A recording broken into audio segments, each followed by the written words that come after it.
കഴിഞ്ഞ വർഷം ജൂലൈ 16-ന് ഷിരൂരിൽ രാവിലെയുണ്ടായ വൻ മണ്ണിടിച്ചിലിൽ വലിയ ദുരന്തമാണ് വിതച്ചത്.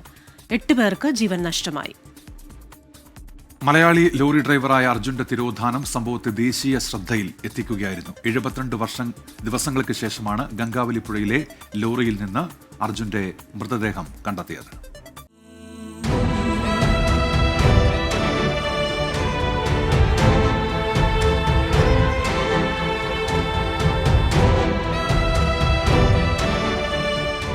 കർണാടക ഷിരൂരിലെ ദേശീയപാത 66-ൽ കഴിഞ്ഞ വർഷം ജൂലൈ 16-ന് രാവിലെ 8:15-ഓടെയാണ് ദുരന്തമുണ്ടായത്.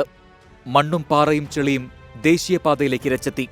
ഒരു ചായക്കടയും സമീപത്തെ വീടുകളും തകർന്നു. മലയാളി ഡ്രൈവറായ അർജുൻ ഉൾപ്പെടെ നിരവധി പേരെ കാണാതായതായി വിവരം.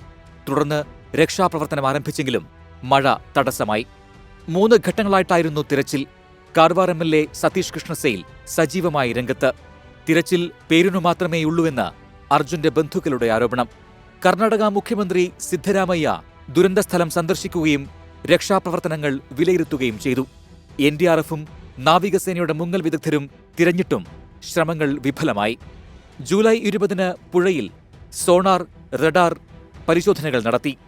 ജൂലൈ 25-ന് തിരച്ചിലിന് മലയാളി മേജർ ജനറൽ M. ഇന്ദ്രബാലനും സംഘവും എത്തുന്നു. ജൂലൈ 26-ന് പൊതുമരാമത്ത് വകുപ്പ് മന്ത്രി PA മുഹമ്മദ് റിയാസ് ദുരന്തസ്ഥലം സന്ദർശിക്കുന്നു.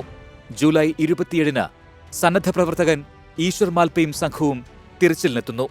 ജൂലൈ 28-ന് ദൗത്യം താൽക്കാലികമായി നിർത്തിയെങ്കിലും പ്രതിഷേധത്തെ തുടർന്ന് ദൗത്യം തുടരുമെന്നറിയിക്കുന്നു. പല വാഹനങ്ങളുടെയും ഹൈഡ്രോളിക് ജാക്കിയും മറ്റു ഭാഗങ്ങളും കിട്ടിയെങ്കിലും അർജുന്റെ ലോറിയുടേതാണെന്ന് സ്ഥിരീകരിക്കാനായില്ല. തിരച്ചിലിന്റെ 2ാം ഘട്ടം ഓഗസ്റ്റ് 13-നാണ് ആരംഭിച്ചത്.